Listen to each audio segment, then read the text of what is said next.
take like the KOA campground model, CrossFit like the KO model, a 24-hour fitness type gym model, a permaculture type. I look when I was younger, the Chewonki camp had like a lot of food grown on site and everything like that. Like a ropes course, some other things. Take these different models and blend them, and I think and then you look at like a Little Caesars. It's $5. It's the best value, right? For the food, our fitness is connected to where our food's coming from. If we can go back and realign that and have it be, if you want to come, you can stay here, you can work out. You need to do a little bit of work too, and you can, in the process of working, you're going to learn. And we're looking at the 3.14 pi ratio, so it's like you can stay at a place a week, maximum a week, then you can travel for 3 weeks. Then you can try to build a body of work while you travel to try to become, financially independent and have sustainable income streams beyond when the work and the work trade that happens while you're at one of these locations, and also the education that happens when you're at one of these locations for the week. And the concept maybe having like hot spring, hot tub type places too. But again, it's $5. It's the best value.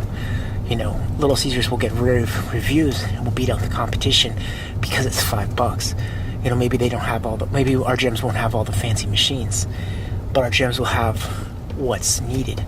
But the biggest thing is we're talking about healthy local food systems. We're talking about building healthy local energy systems, in the process of this innovation, creativity.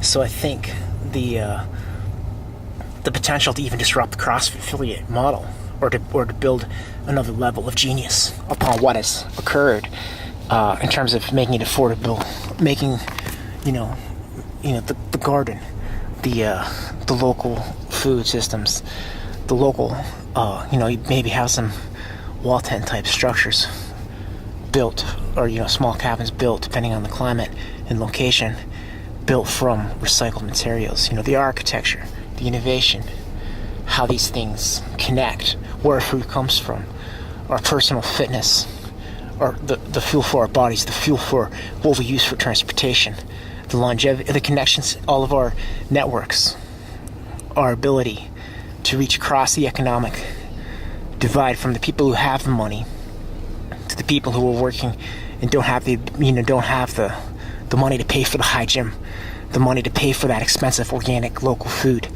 to bridge those gaps and to make health and fitness affordable, accessible for everyone, and to make humanity's time on our planet to make it last longer.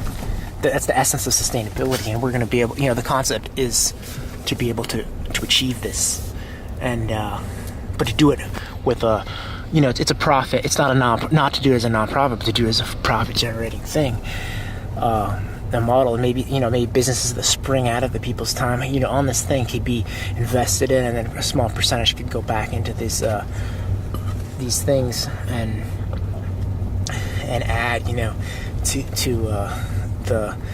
the income and the development. I look, just driving along the coast of California, half a dozen towns where this sort of thing, the year-round climate and stuff, I think it could support it, and the year-round camping could support it, for this sort of thing to take off. Could you get the right kind of people together, investment, and leverage something like this into reality, within the next few years. It's just something that I think would do a tremendous service towards moving us towards sort of some of the things we're going for, and I look at the national parks, and our goals for the national parks are parallel and similar. It's almost easier to achieve this sort of thing within the private sector.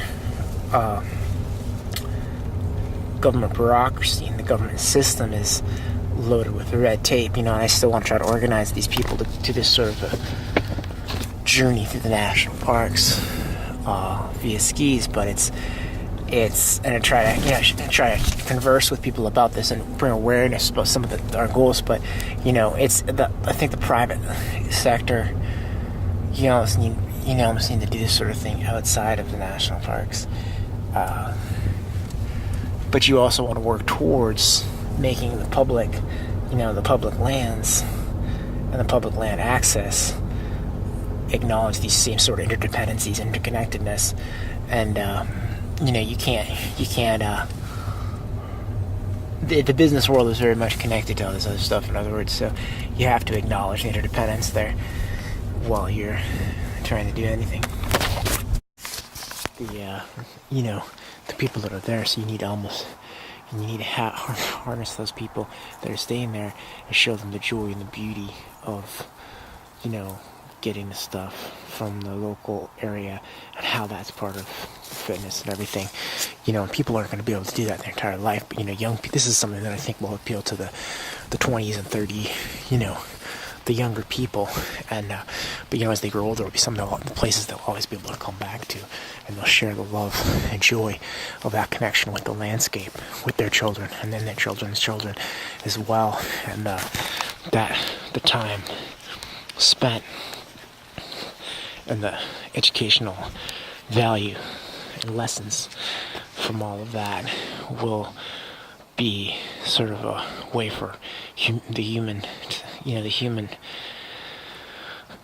people everywhere across lines of nations to reconnect with the land, reconnect with the earth and each other as well. Just the sound of the breeze through the leaves of the trees, the sunlight, the grass that's green. Some of these people in the fitness community, it's like they can work out, and you can become the CrossFit champion or the bodybuilding champion when you've got your supplements, and you can eat as much as you want, you know what I mean? But if someone else is getting the food, someone in a distant country is making the car, someone in migrant labor is getting your food, and people working for minimum wage are preparing the food, and you're just in the gym all the time, you know what I mean? Or you're in the office all the time, doing your corporate CEO gig. That's a specialized system that's channeled you into that place where you've, like a tree in a park where all the other trees are cleared away, and it's right next to the creek, and the light hits it at the right angle so that it grows and becomes a big, beautiful tree. It doesn't have that competition, and where if it was a forest, all the trees would grow in a similar pattern, and so the essence is you need to be able to that's not fitness, that's having the other trees cleared away so that so the one grows and is the greatest one, because all the other ones are getting that guy's food, all the other ones are working in the company, so that person can be the CEO and make the big speech, make the keynote speech and direct the company's flow, but everyone else is actually getting shit done. Everyone else is getting the food, preparing the food for this person who's just spending all day doing the CrossFit workouts. So it's almost like these type of things would be like I see this kid skating by me here in this campground. Not an entrepreneur skate park, but you know what I mean. Kids go to the skate park, or kids go to the mall, and they do it just because it's like, it's a place to go and it's a place to work on their thing. They're not spending all the money. As soon as you make things and it costs too much, those are just economic walls. And it's like, I guess the essence the camera cut out there, but it's, can you disrupt the food chains we have, the grocery store model, the disconnect between people and, the farm to table type movement, can we disrupt and change that, revolutionize that, and bring that connection back, people to the earth, people to where their food comes from, and that intimacy? Can you disrupt the gym model, the fitness model? Can you disrupt the education model?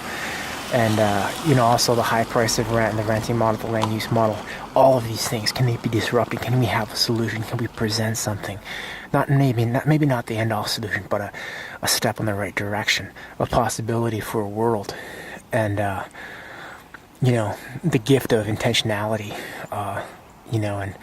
and make it be like an escape from everything, the world and all of the structures of economics we face and see everywhere.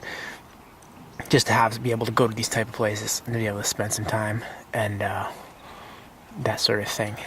So It's business to drive social, economic, and environmental change.